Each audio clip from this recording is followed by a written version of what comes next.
ओम श्री सद्गुरु परमात्मने नमः। श्री वशिष्ठ जी बोले, हे रामचंद्र जी, जीव आप ही अपना मित्र है और आप ही अपना शत्रु भी है, क्योंकि आत्मा में और का जो सद्भाव नहीं आत्मा में और का सद्भाव नहीं, आत्मा में आत्मा का ही भाव है, द्वैत नहीं। जो दृश्य पदार्थ और अनात्म धर्म विषय से खींचकर चित्त की ओर अपने रूप में स्थित करता है, वह तो अपना मित्र है, और जो अनात्म धर्म में पदार्थ की ओर चित्त लगाता है, वह अपना शत्रु है। वास्तव में जो कुछ दृश्य प्रपंच है, वह भी आत्म स्वरूप है। आत्मा से भिन्न कोई वस्तु नहीं। जैसे समुद्र में जल से भिन्न कुछ वस्तु नहीं, सब जल ही जल है, वैसे ही आत्मा से भिन्न जगत कोई वस्तु नहीं। सब में अनुस्यूत अर्थात व्याप्त एक आत्मसत्ता ही स्थित है। जैसे अनेक घटों में और अनेक घटों के जल में एक ही सूर्य का प्रकाश प्रतिबिंबित होता है, वैसे ही अनेक देहों में एक ही आत्मा व्याप रहा है। वह न अस्त होता है और न उदय होता है, सदा एक रस अविनाशी पुरुष ज्यों का त्यों स्थित है। उसमें अहम भावना से संसार भासित होता है। जैसे सीपे में चांदी की बुद्धि होती है, वैसे ही आत्मा में अहम बुद्धि संसार का कारण है। जीव इसी बुद्धि से सब दुखों का भागी होता है। जैसे वर्षा काल में सब नदियां समुद्र में प्रवेश करती है, वैसे ही अनात्म के अभिमान से सब आपदाएं प्राप्त होती है। वास्तव में चिन्मात्र ब्रह्म और जीव में रंचक भी भेद नहीं है, दोनों एक रूप ही है। ऐसी बुद्धि ही बंधन से मुक्ति का कारण है। आत्मा सब में अनुस्यूत अर्थात व्याप्त है। जैसे सूर्य का प्रकाश सब स्थानों में होता है, परंतु जहाँ शुद्ध जल है वह स्पष्ट दिखता है, वैसे ही आत्मा सब जगह पूर्ण रूप से व्याप्त है, परंतु शुद्ध बुद्धि में ही भासित होता है। जैसे तरंग और बुलबुले में जल ही व्याप रहा है, वैसे ही अविनाशी आत्मा सर्वत्र व्यापा है। पर जैसे सुवर्ण में भूषण नहीं, वैसे ही आत्मा में जगत का अभाव है।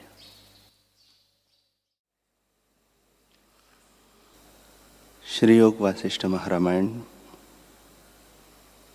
उत्पत्ति प्रकरण सर्ग 67। भानु बोले, हे वशिष्ठ जी, सब चेतन स्वरूप है। जो चेतन स्वरूप न हो तो क्यों भासे? चेतनता से उपलब्ध रूप होते हैं। जड़ और चेतन का विभाग अवाच्य ब्रह्म में नहीं पाया जाता, प्रमाद दोष से वास्तव में नहीं। जैसे स्वप्न में दो प्रकार के जड़ और चेतन भूत भासते हैं, उनका प्रमाद होता है, तब उस चेतन भूत प्राणी को जड़ चेतन विभाग भासता है, और स्वरूपदर्शी को सब एक स्वरूप है। हे मुनीश्वर, ब्रह्मा में जो चैतन्यता हुई वही मन हुआ। उस मन में जो चेतन भाग है वही ब्रह्मा है, और जड़ भाग अबोध है। जब अबोध भाव होता है तब दृश्य भ्रम देखता है, और जब चेतन भाव में स्थित हो जाता है तब शुद्ध रूप होता है। हे मुनीश्वर, चेतन मात्र में अहंकार का उत्थान दृश्य है, और परमार्थ में कुछ भेद नहीं। जैसे तरंग जल से भिन्न नहीं, तैसे ही अहम चेतना मात्र से भिन्न नहीं होता। सबकी प्रतीति ब्रह्म ही में होती है। वह परम पद है और सब दुखों से रहित है। वही शुद्ध चित्त जीव जब चैतन्य भाव को चेतता है, तब जड़ भाव को देखता है। जैसे स्वप्न में कोई अपना मरना देखता है, तैसे ही वह चित्त जड़ भाव को देखता है। आत्मा सर्वशक्तिमान है, करता है तो भी कुछ नहीं करता, और उसके समान और कोई नहीं। हे मुनीश्वर, यह जगत कुछ वास्तव में उपजा नहीं, चित्त के फुरने से भासता है। जब चित्त की स्फूर्ति होती है तब जगत जाल भासता है, और जब चेतन आत्मा में स्थित होता है तब मन का जड़ भाव नहीं रहता।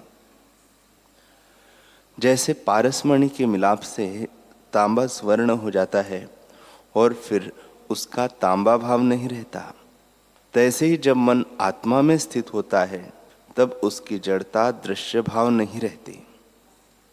जैसे स्वर्ण को शोधन करने से उसका मैल जल जाता है और शुद्ध ही शेष रहता है, तैसे ही चित्त जब आत्मा में स्थित होता है तब उसका जड़ भाव जल जाता है और शुद्ध चेतन मात्र शेष रहता है। वास्तव में पूछो तो शुद्ध भी द्वैत में होता है, आत्मा में द्वैत नहीं। इससे शुद्ध कैसे हो? जैसे आकाश में फूल और वृक्ष वास्तव में कुछ नहीं होते, तैसे ही शोधन भी वास्तव में कुछ नहीं है। हे मुनीश्वर, जब तक आत्मा का ज्ञान है तब तक नाना प्रकार का जगत भासता है, और जब आत्मा का बोध होता है तब जगत भ्रम नष्ट हो जाता है। यह जगत भ्रम चित्त में है। जैसा निश्चय चित्त में होता है तैसा ही हो भासता है। इसी पर अहिल्या और इंद्र का दृष्टांत कहा है। इससे जैसी भावना दृढ़ होती है तैसा ही हो भासता है। हे वशिष्ठ जी, जिसको यही भावना दृढ़ है कि मैं देह हूं, वह पुरुष देह के निमित्त सब चेष्टा करता है और इसी कारण बहुत काल पर्यंत कष्ट पाता है। जैसे बालक वैताल की कल्पना से भय पाता है, तैसे ही देह में अभिमान से जीव कष्ट पाता है। जिसकी भावना देह से निवृत्त होकर शुद्ध चेतन भाव में प्राप्त होती है, उसको देहादिक जगत भ्रम शांत हो जाता है। श्री वशिष्ठ जी बोले, हे रामचंद्र जी, जब इस प्रकार ब्रह्मा जी ने मुझसे कहा, तब मैंने फिर प्रश्न किया कि हे भगवान, आपने कहा कि शाप में मंत्र आदिकों का बल होता है। वह शाप भी अचल रूप है, मिटता नहीं है।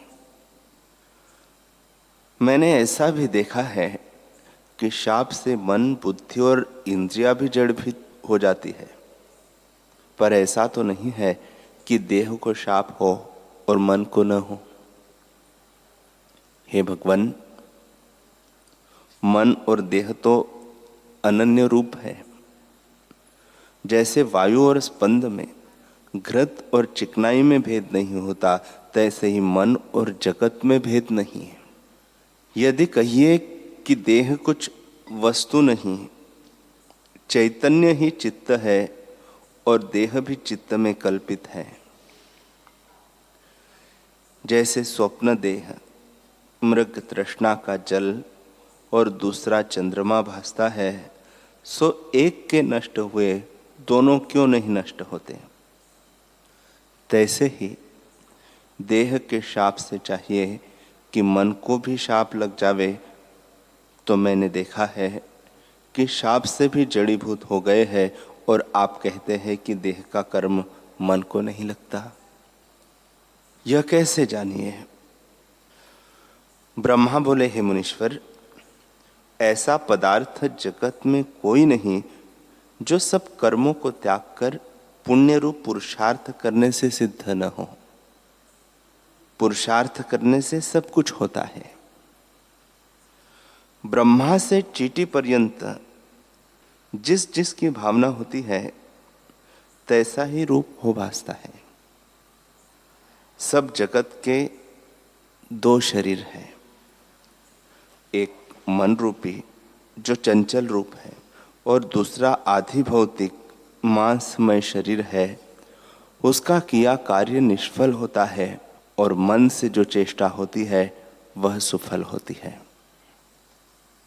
हे मुनीश्वर, जिस पुरुष को मांसमय शरीर में अहंभाव है उसको आधि, व्याधि और शाप भी अवश्य लगता है, और मांसमय शरीर जो गूंगे, दिन और क्षण नाश है, उनके साथ जिसका संयोग है वह दिन रहता है। चित्त रूपी शरीर चंचल है, वह किसी के वश नहीं होता, अर्थात उसका वश करना महाकठिन है। जब दृढ़ वैराग्य और अभ्यास हो तब वह वश हो, अन्यथा नहीं होता। मन महाचंचल है और यह जगत मन में है। जैसा जैसा मन में निश्चय है सो दूर नहीं होता।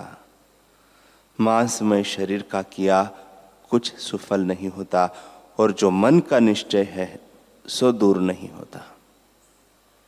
हे मुनीश्वर, जिन पुरुषों ने चित्त को आत्मपद में स्थित किया है उनको अग्नि में डालिए तो भी दुख कुछ नहीं होता, और जल में भी उनको दुख नहीं होता, क्योंकि उनका चित्त शरीर आदि भाव ग्रहण नहीं करता, केवल आत्मा में स्थित होता है।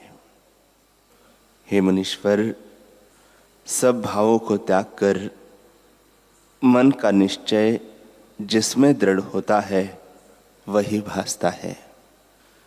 जहां मन दृढ़ीभूत होकर चलता है उसको वही भासता है, और किसी संसार के कष्ट और शाप से चलायमान नहीं होता। जो किसी दुख शाप से मन विपर्य भाव में प्राप्त हो जावे तो जानिए कि यह दृढ़ लगा न था, अभ्यास की शिथिलता थी।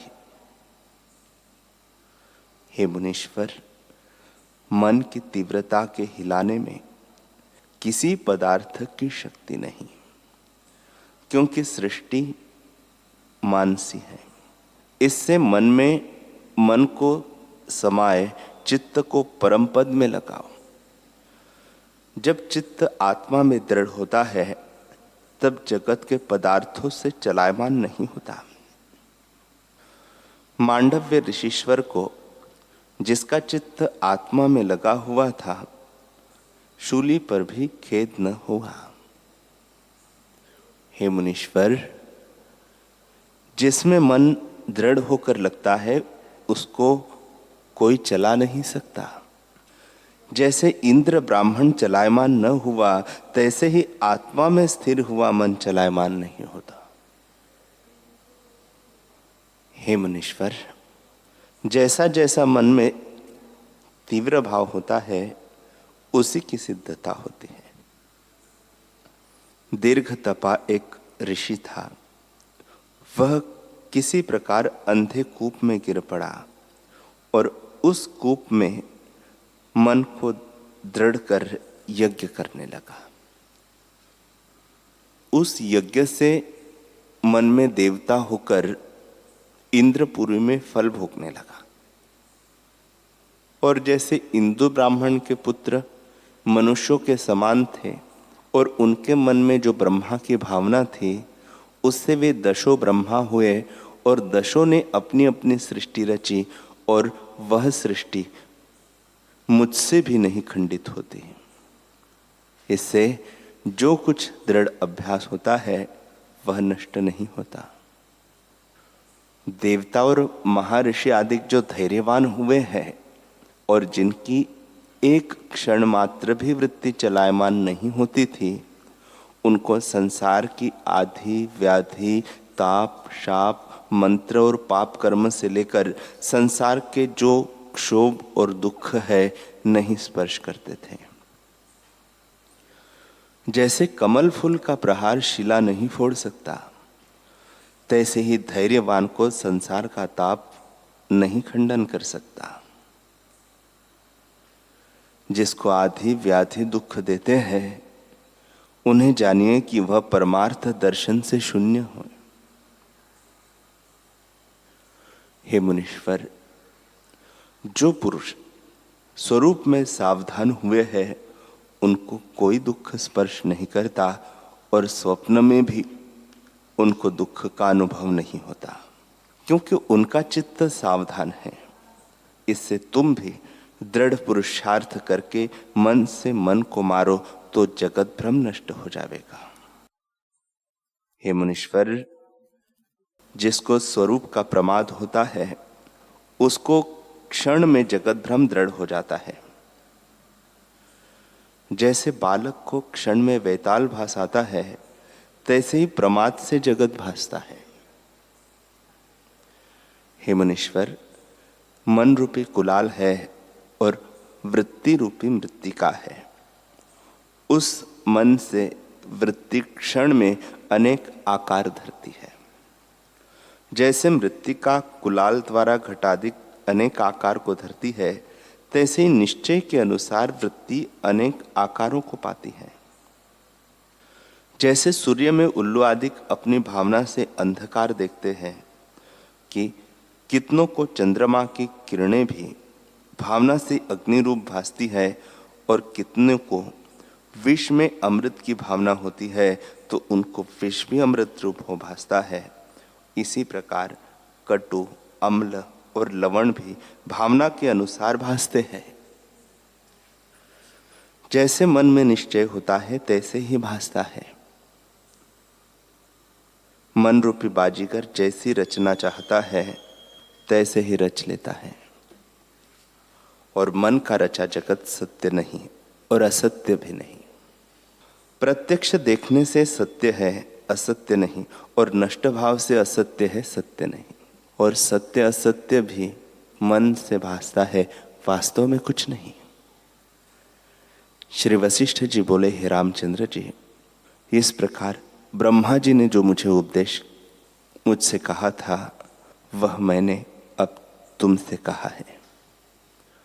प्रथम ब्रह्मा जो अहम शब्द पर पद में स्थित था उसमें चित्त हुआ, अर्थात अहम अस्मि चेतना का लक्षण हुआ।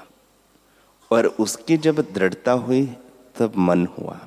उस मन ने पंच तन्मात्रा की कल्पना की। वह तेजाकार ब्रह्म परमेष्ठी कहता है। हे रामचंद्र जी, वह ब्रह्मा जी मन रूप है और मन ही ब्रह्मा रूप है। उसका रूप संकल्प है। जैसा संकल्प करता है तैसा ही होता है। उस ब्रह्मा ने एक अविद्या शक्ति कल्पी है। अनात्मा में आत्म अभिमान करने का नाम अविद्या है। फिर अविद्या की निवृत्ति विद्या कल्पी। इसी प्रकार पहाड़, तृण, जल, समुद्र, स्थावर, जंगम संपूर्ण जगत को उत्पन्न किया। इस प्रकार ब्रह्मा हुआ और इस प्रकार जगत हुआ। तुमने जो कहा कि जगत कैसे उपजता है और कैसे मिटता है, सो सुनो। जैसे समुद्र में तरंग उपजते हैं और समुद्र ही में लीन होते हैं, तैसे ही संपूर्ण जगत ब्रह्मा में उपजता है और ब्रह्मा में ही लीन होता है। हे रामचंद्र जी, आत्मसत्ता में जो अहम का उल्लेख हुआ है सो मन है और वही ब्रह्मा है। उसी ने नाना प्रकार का जो जगत रचा है वही सर्वचित्त शक्ति फैली है और चित्त के फुरने से ही नानात्व भासता है। हे रामचंद्र जी, जो कुछ जीव है उन सब में आत्मसत्ता स्थित है, परंतु अपने स्वरूप के प्रमाद से भटकते हैं। जैसे वायु से वन के कुंजों में सूखे पात भटकते हैं, तैसे ही कर्म रूपी वायु से जीव भटकते हैं और अध और ऊर्ध्व में घटी यंत्र किनाई अनेक जन्म धरते हैं। जब काकतालीवत सत्संग प्राप्ति हो और अपना पुरुषार्थ करे तब मुक्ति हो। इसकी जब तक प्राप्ति नहीं होती तब तक कर्म रूपी रस्से से बंधे हुए अनेक जन्म भटकते हैं। और जब ज्ञान की प्राप्ति होगी तभी दृश्य भ्रम से छूटेंगे, अन्यथा न छूटेंगे। हे रामचंद्र जी, इस प्रकार ब्रह्मा से जीव उपजते और मिटते हैं। अनंत संकटों का कारण वासना ही है, जो नाना प्रकार के भ्रम दिखाती है और जगत रूपी मन की जन्म रूपी वैताल बेल वासना जल से बढ़ती है। जब सम्यक ज्ञान प्राप्त हो तब उसी कुठार से काटो। जब मन में वासना का क्षोभ मिटे तब शरीर रूपी अंकुर मन रूपी बीज से न उपजे। जैसे भुने बीज में अंकुर नहीं उपजता, तैसे ही वासना से रहित मन शरीर को नहीं धारण करता। श्री वशिष्ठ जी बोले, हे रामचंद्र जी, जितनी भूत जाति है वह ब्रह्मा से उपजी है। जैसे समुद्र में जो तरंग और बुदबुदे कोई बड़े कोई छोटे और कोई मध्यम भाव के होते हैं, वे सब जल हैं, वैसे यह जीव ब्रह्म से उपजे है और ब्रह्मरूप है। जैसे सूर्य की किरणों में जल भासता है, अग्नि से चिंगारे उपजते हैं, तैसे ही ब्रह्म से जीव उपजते हैं। जैसे कल्प वृक्ष की मंजरी नाना रूप धारती है, तैसे ही ब्रह्म से जीव हुए हैं।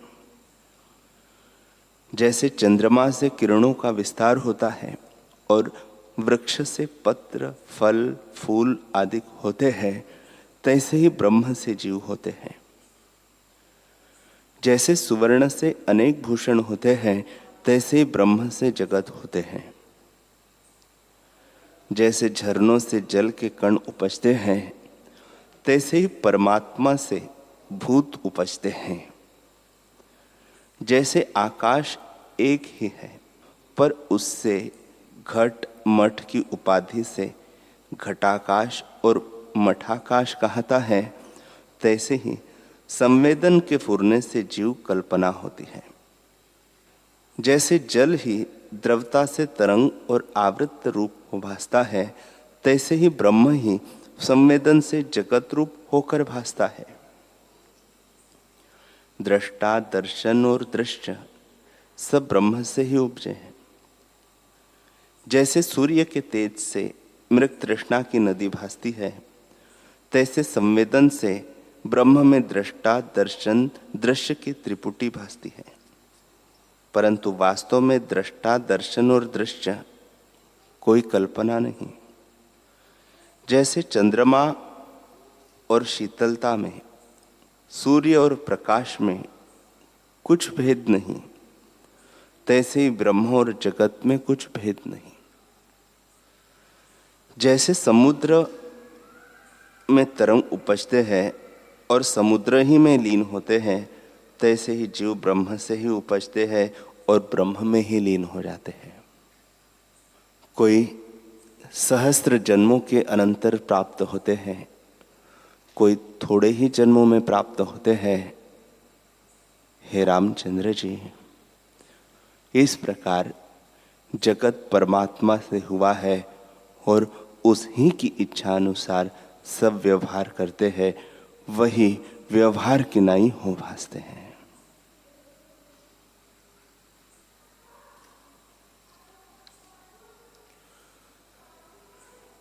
हरि ओम।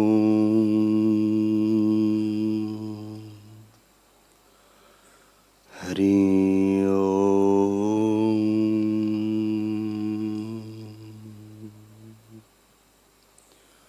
ओम सहना भवतु सहनौ भुनक्तु सह वीर्यं करवावहै तेजस्विनावधीतमस्तु मा विद्विषावहै। ओम शांति शांति शांति। श्री सद्गुरुदेव भगवान की जय।